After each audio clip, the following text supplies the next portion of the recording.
Oops.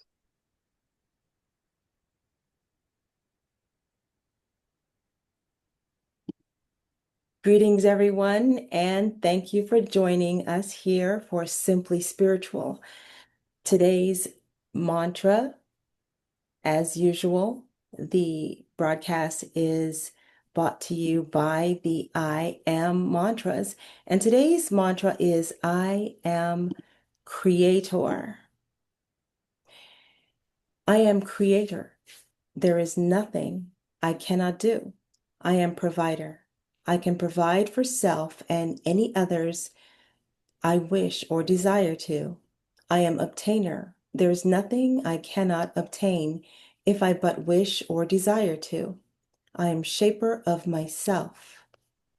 So it is uttered, so it is. Please welcome me in joining or inviting our previous guest that we've had on the show previously, Miss Alice Nightingale. Thank you so much for joining us, Alice. Thank you. And I am in peace. Wonderful. Which reminds us of our previous broadcast. I am peace was your overarching energy. And today, I am creator. Do tell us a little bit more about the ABCs of positive parenting and how it relates to being a creator. Well, we know that the Baha'i writings talk about mothers are the first educators. And this is a divine teaching and an effective counsel. We know that normally mothers would not send their children off to war because they're the first educators. They're encouraged and make eager efforts to train children, for the mother is the first educator. After it, one won't take full effect. After the child grows and once it's past childhood, it shifts. Um, Decision making, given privilege and opportunity to be of service is the goal. And the mother sets that goal. We feel that earlier our manners are important. We educate the child. The father takes a large role in this. And even in the writings, it talks about um, if the father doesn't educate his child, he can lose fatherhood over it.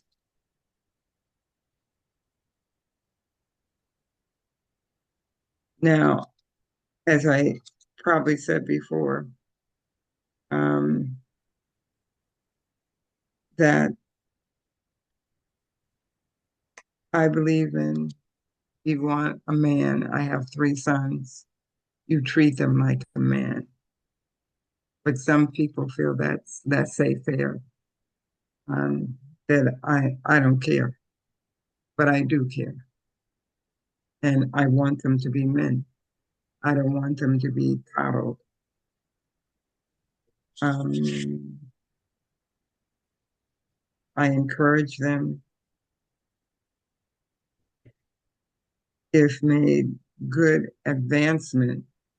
I praise them. And the oldest one from day one wanted to be a pilot. He went to UMass Amherst and did not feel that was the right situation for him. So he went to North Carolina, where he was born, If I to may, start. In here now, Miss Ellis, you mentioned that you feel that in the Baha'i writings that the mother is the first teacher of the child, obviously. Um, that we are looking into leadership now. As we create our realities, would you agree that the female, that women would assume a leadership role in a more adequate stance in terms of the male as we see right now with the strong patriarchal way that the world is progressing. It's not quite favorable. I'm sure you'll agree. Um, I think that as women, as you spoke about, we are the womb holders and we give life, and therefore we would be more suitable leaders. What say ye on this topic of females leading with love and compassion? Well, it seems that our male counterpart has a weak wing. We feel like the bird has two wings. One is women, one is man. And until the man can strengthen his wing, the bird is floundering, even though we as women are taking our rightful place even gradually. Um, That is a beautiful analogy of the two wings on a bird, and it speaks to the fact that there is not one that is greater or lesser when it comes to the male-female relationship. We are both equal. There's actually no gender when it comes to the spiritual, and keeping in mind that because we have lost the natural order of things in terms of the female leading with love and compassion, and the male being the provider and the protector. This basic truth has been lost on us, obviously, and it is time for that to, like you said, gradually come into effect. The female is rising, and we will eventually take our rightful loving and compassionate role as the leaders of the planet. that is correct. And men are struggling to find their place right now. It's for some, it's very daunting. I happen to have my three sons are trying their best to work with their offspring. Um, I have four in college right now. One is out of college. And we're not emphasizing being educated by having a degree. Whatever your skill is, we try as mothers to nurture that. It happens that the mother is so close to the baby. And that's why in the writings it talks about 2 fonts of milk. We encourage breastfeeding. We encourage, while young, manners and setting examples of being of service. Because we know if a child cannot obey his parents, which he sees every day, that he wouldn't obey God, which he doesn't see. So we encourage our children to be of service, to look for opportunities to serve. many students are not seen as scholars, but we should see them as scholars. They, I find that it really helps if the child has a goal in mind. It's so easy to reach that goal.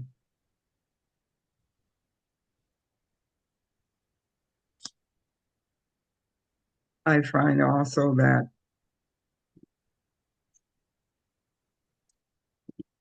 the financial security of the family falls on the father. Um, that's not to say that a mother can't work. She's not relegated to chores of the house. So um,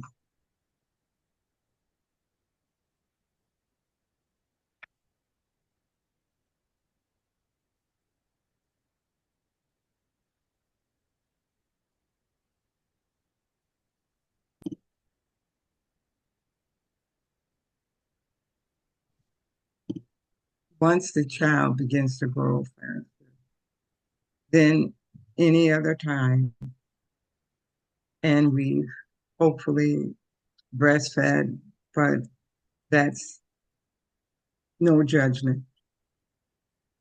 If you can't, you can't.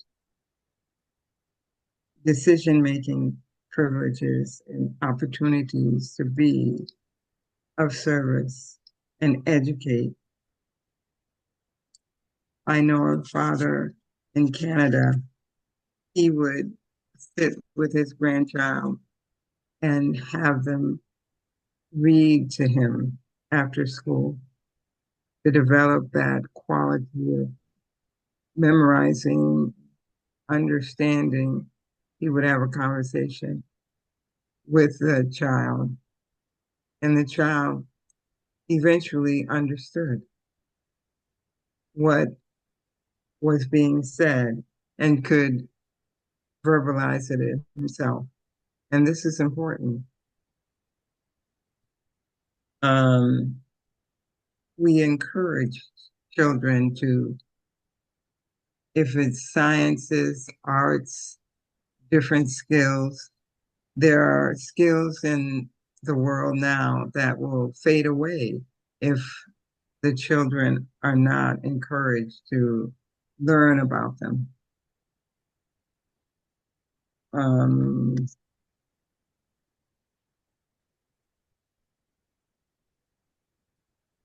Health wise, we feel that you should have an insight in who you are as adult children and a sense of perception if you're unsettled. Mm.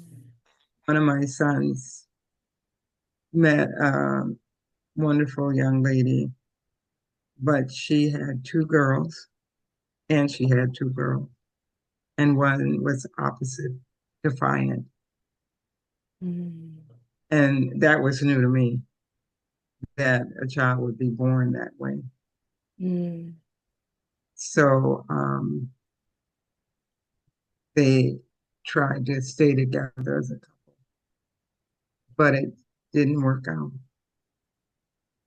And then that son met another woman who had been married, and she had a child that was um, divided between the mother and the father. And eventually, my son could see this is not a healthy relationship, and he didn't proceed. Mm.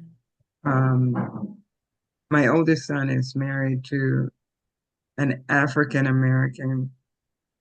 Her father was the treasurer of the Black Men's Gathering, a group of men that came together, met, and eventually went traveled to Africa. The next two sons couldn't relate to that. Hmm. Um, the middle son is married to a Puerto Rican, and he has two sons.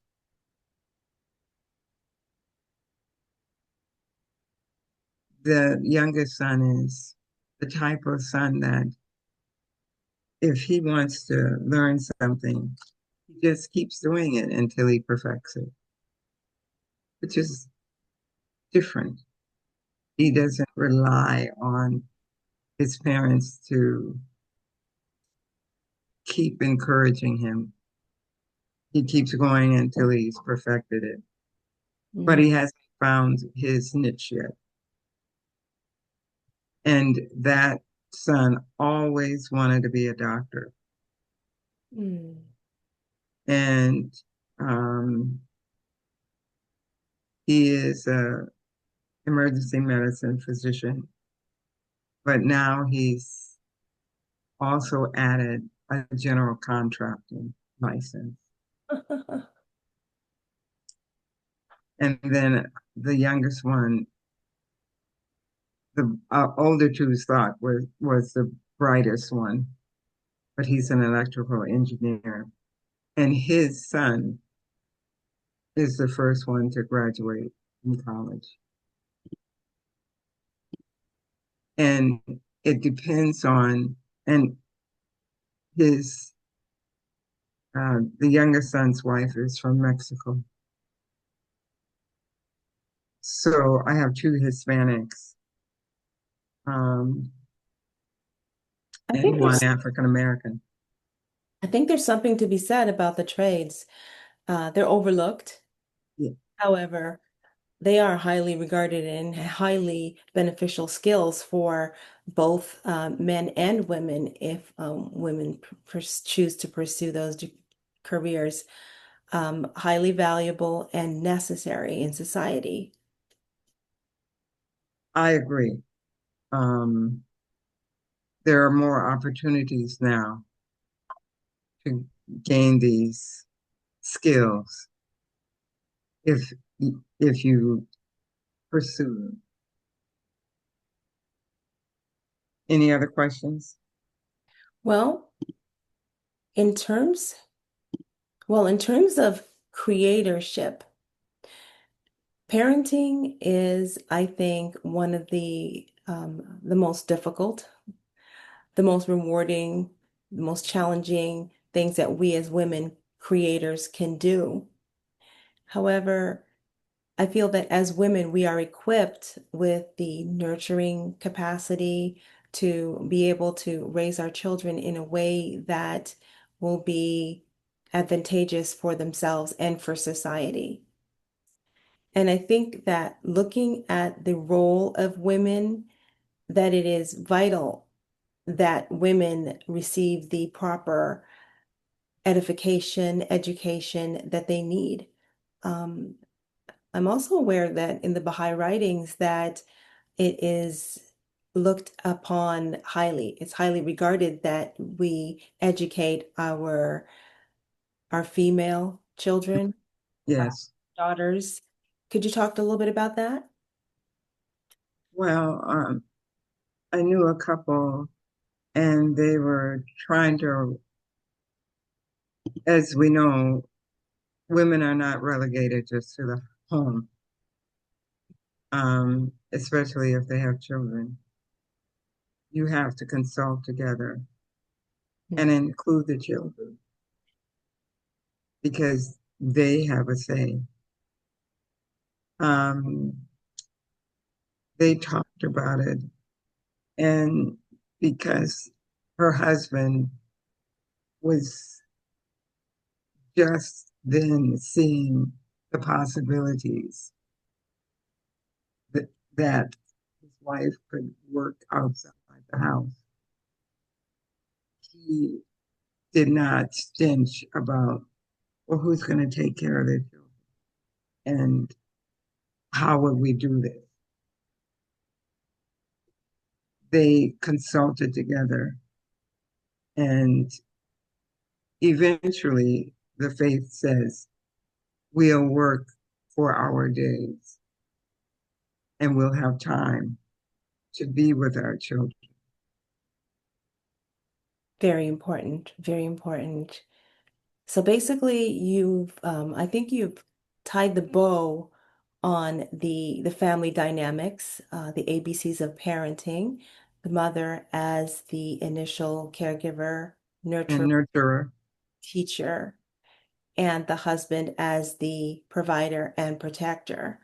This is the key to, I believe, a fruitful and abundant life, family wise. And looking at one individual at a time, we can make a huge difference in the way the world is forming. And I think that each of us doing our part in raising our individual vibration and doing so with love and compassion, so the vibration of the planet will rise. Wouldn't you agree? Yes. And um, we encourage that. Um, some people feel that only boys should be educated first. But in the Baha'i faith, we feel that women, young girls should be educated first. If you can't educate both, educate the girl because she's the future mother.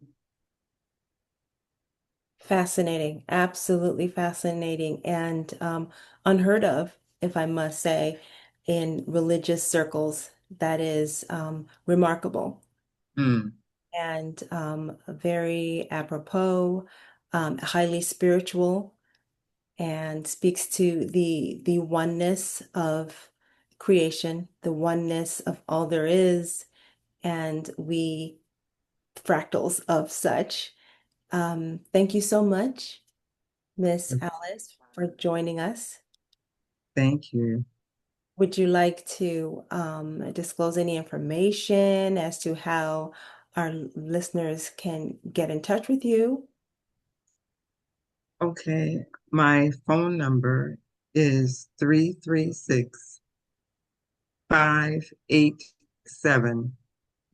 336-587-9481. And I live in downtown St. Petersburg, and you can reach me at 540 Second Avenue South, St. Petersburg. Okay. Wonderful, wonderful. Thank you so much, Miss Alice. And we hope to see you again. Okay. Simply Spiritual. And growing in that spirit. Yes, yes. Thank you so much. Welcome. Have a nice day. Thank you. And thank you for joining us, everyone, on Simply Spiritual. See you next time. Bye bye.